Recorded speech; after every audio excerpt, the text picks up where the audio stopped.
This was in Mangalore, and she had come from Mysore with a few volunteers from Mysore.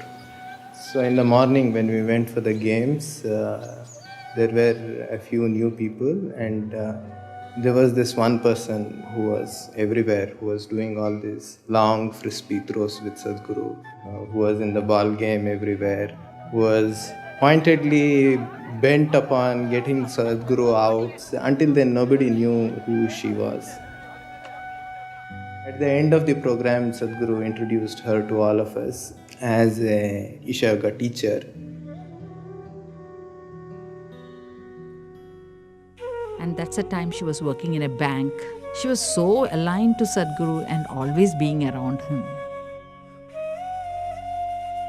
I remember how she shared about her marriage. When I asked Vijay, how did it all happen? She said that when she met Sadhguru, in that very first meet, we knew each other. That's it, and that's marriage for me.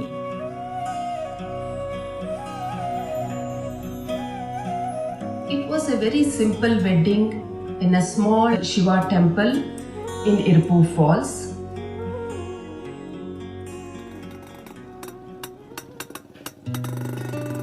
At that time, Sadhguru was, he was developing a farm. And everything that happened in the farm, she would know, she would be there whenever she could. He would spend half the month in his farm, another half the month he would teach a class, either in Hyderabad or in Mangalore or Coimbatore or Tirupur or one of these towns. Every weekend, Vijay would travel to the initiation from Mysore. When whoever knew Sadhguru or Vijay, they always knew them as Jaggi and Vijay. They were always together everywhere in everything that they did. They nurtured each other, played together, traveled extensively like gypsies. Such was their companionship.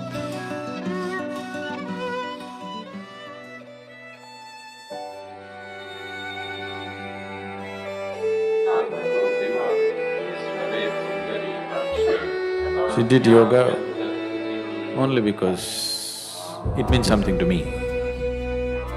She didn't do yoga for her health, she didn't do yoga for her well-being, she didn't care about her well-being. She did yoga only because it means something to me. I'm talking about it, so she was doing it. Any number of times she openly spoke about it to people. She wanted to do something that means something to me. For Vijay, who is my wife, but most of the time she more existed as my child than my wife because she was like that.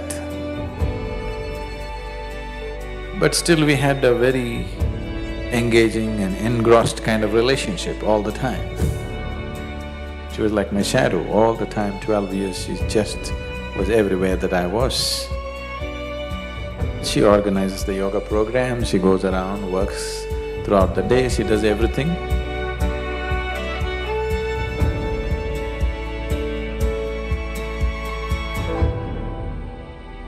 Every time that she saw Sadhguru off, it's not that she will say bye and she'll go back to whatever she was doing. She has to see him get onto the vehicle, she has to see him start, she has to wave, and she has to keep waving until he is out of sight. Even after 10-12 years after marriage, every day, almost every day this situation is happening. She was very deeply devoted to Sadhguru as a person. She also constantly maintained an overt posture that she had nothing to do with spirituality. She was only interested in Sadhguru the person, who happened to be her husband, and that was her only interest.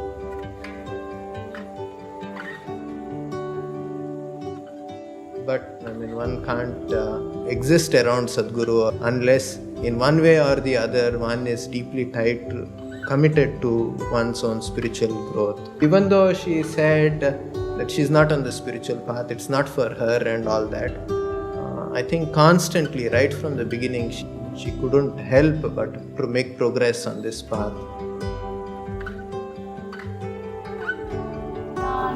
Few moments and few incidents that I saw in Sadhguru. I mean, in my own life, these moments have had such deep impact. This must have happened with Vijay continuously in so many ways, which obviously had big impact.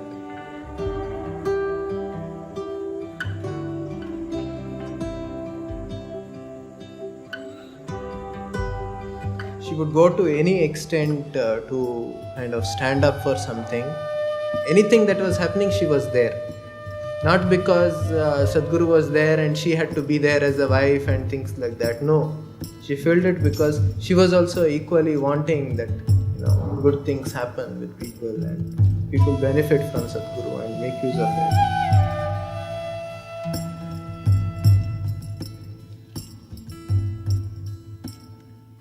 அது எவ்வளோ நாள் கழிச்சு வந்தாலும் அவ்வளோ ஞாபகம் வச்சு கேட்பாங்க.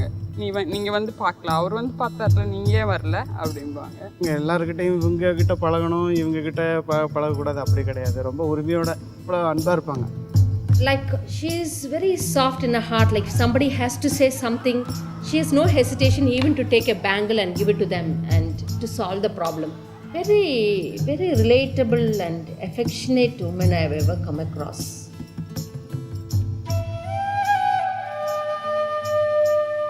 Just like 3 days, 2 days before I had to go to school, I'd be like, Amma, I need to do homework, I need to do homework.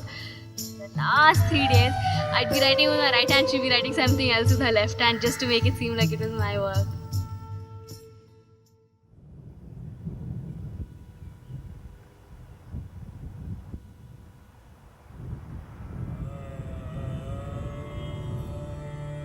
At times, Sadhguru has made this clear to Vijay in many ways that he never really, kind of uses this word or talks about it openly, but to her, he had communicated to her that his disciples, their well-being and what needs to happen to them, it was far more important than what his commitments were to her.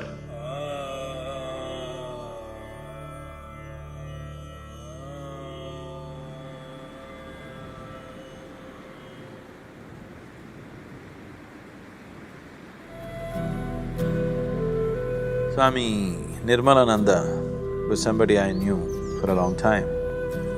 I have met him almost 20 years ago or more in a very strange kind of atmosphere, and ever since then, we've been little dallying with each other. 96 sometime early, we went to BR Hills, me and Vijay went there once. Radhe also was there at that time. We were talking to him and he said, next year, January, when the Uttarayana comes, I want to leave. I asked him why. He said, I've lived as a yogi, but I don't want to live as a rogi. I want to die as a yogi. He was asking me, I really not clear about how to live. He had built a small samadhi for himself. Will it work? What will happen? This and that. That's the first time I opened up to a completely different thing, and I spoke to him certain details about what is it that stops a person from leaving, what is it that makes a person leave. Vijay was there, she was listening to all this and she burst out into tears and she cried and cried and cried. So I just ignored her and continued to speak to him. Then he was also weeping off and on and asking me questions and we went into great detail of many things which usually I've never spoken anywhere. We came down after meeting Nirmalananda, we just came, and just after that place, I parked and I knew she was in some kind of mood. I just stood on the road and it's an incredible view. So I just was standing on the road, Radhe was also playing around there. And she came and fell at my feet and said, I also want to do what he's doing. I was just trying to joke and try to sort of dismiss the whole thing. She was crying and she was saying, I want to go like him. I said, okay, are you willing to do the sadhana? You do it, let's see. I never thought she'll have the perseverance to stick on to it like forever. So I told her a few things, that you do these things, let me see how seriously you do. If things come up to that stage, we will see. From that day, she just went like, She was another person altogether. Suddenly, the last 8-9 months, she became all focused and like that. Because the way she was going, I saw she's going so intensely. And after 2-3 months, she even started talking confidently that she's going to leave in another… Then I tried to slow her down a little bit. And I said, what's the point now? All these 12 years of marriage, we were only traveling. Only now, just then, we had just had a place to live. She could call her own and cook and do things, which meant a lot to her, I knew. So I said, what is the hurry? And the girl is just 7 years old. I said, things are working out well for you also, why now? So she said, right now my inside is feeling absolutely beautiful and outside everybody is wonderful to me. This is the time I want to leave. I don't know how long I'll be able to maintain this. All my life I've been confused, feels everything. Right now I'm in a space where I want to be. I want to live like this. So many times in my own ways I tried to slow her down a little bit. The next December came, 96 December. Then we knew Nirmalananda will leave. From there we went on Karma Yatra. This is the final lap of Dhyanalinga consecration. So I wanted to clear up a few things for people involved, so I took them on a 6-7 state tour.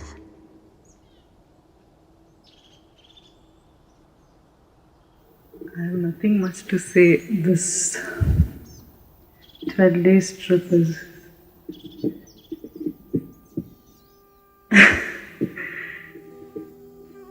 yeah, I certainly experienced tremendous energy, and I can say I've taken 1 or 2 steps towards my growth. And certainly it does help me to be a little more mature person, and I consider myself very lucky to… I only hope that I carry and be of some useful to everyone.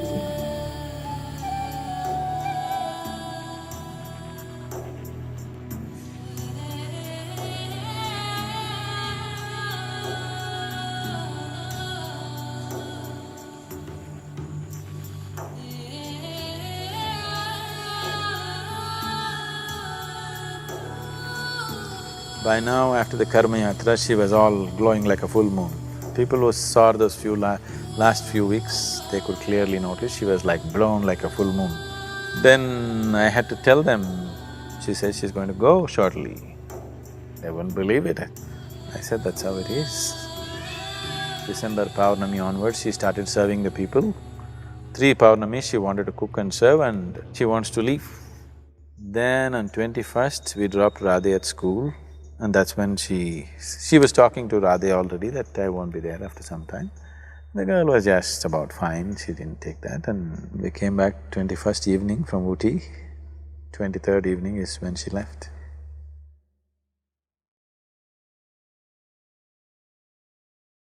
Around 8 in the morning, Sadhguru called me and asked me to be with Vijay because she was on a certain sadhana. And that whole day I was with her, meditating and doing several other activities.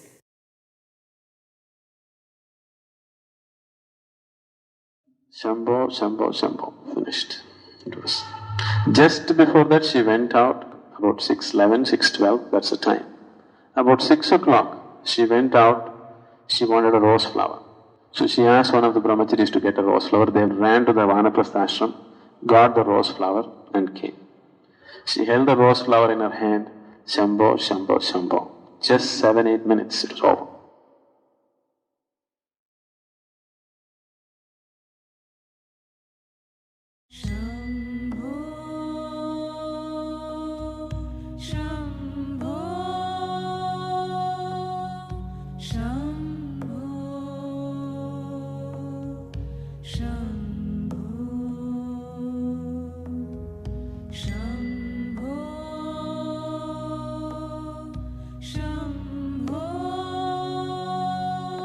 was only after 3 days while sitting for a meditation, it really struck me that she had known this coming. It's like her Mahasamadhi is just a promise to me. So if you really, that's what you want, it's a possibility. Like if you're so intensely seeking something as an ultimate, you can attain it. But definitely Vijay's Mahasamadhi was a tremendous blow to my logical way of looking at life. அது மாதிரி யாருமே பார்க்கல அவங்க. But within அவ்வளோ தீர்வாக இருந்திருக்காங்க, தீவிரமாக இருந்திருக்காங்க. The Mahasamadhi, of course, proves something like that. What was not visible, what was not overtly visible to people's eyes, it's almost like something else worked on. Constantly something else was working with her, and all the time.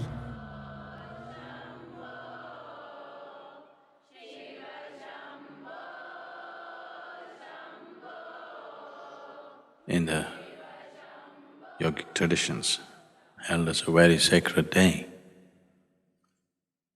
because many beings, either out of intent or just sucked into it, either chose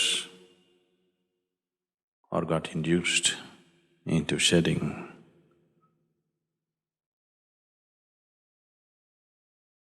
their physical bodies on this day consciously. So many have done this in this tradition. Even here at Isha, we witnessed a great event for Viji, who had neither any sadhana behind her, nor did she have any great knowledge. With the simplicity of her emotion and the intensity of her focus towards what she wanted, this happened too effortlessly.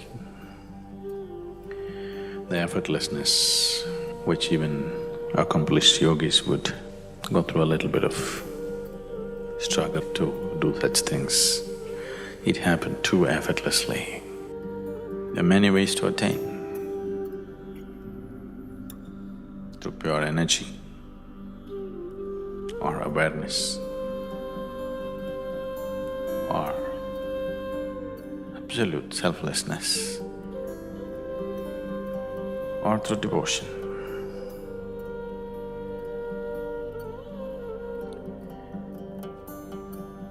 Devotion I put last, but it's the quickest way. I put it last because the line between devotion and deception is so fine, a lot of people will miss it. As they get more and more overwhelmed with deeper and deeper bursts of energy within them, slowly they become devout.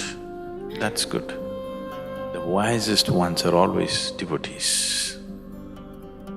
It's a different kind of wisdom which logical minds can never understand. They grasp life in a different way. Viji was bursts of devotion and confusion, devotion and confusion. When she held on to a devotional spell for long enough, she made it.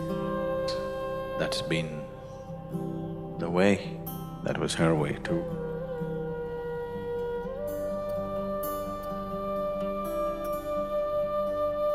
So three things that she would have been very happy and proud to see was the glorious way in which the Analinga consecration happened in spite of her absence at that time, and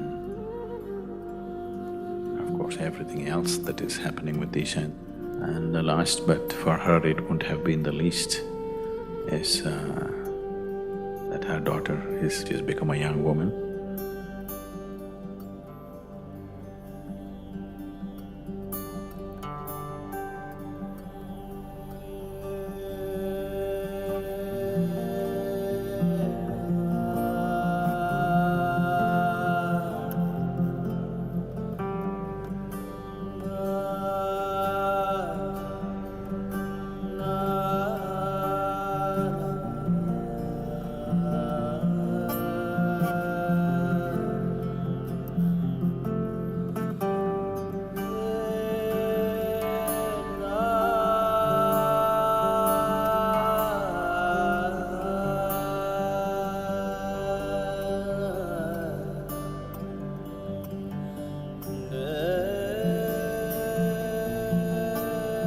Save soil.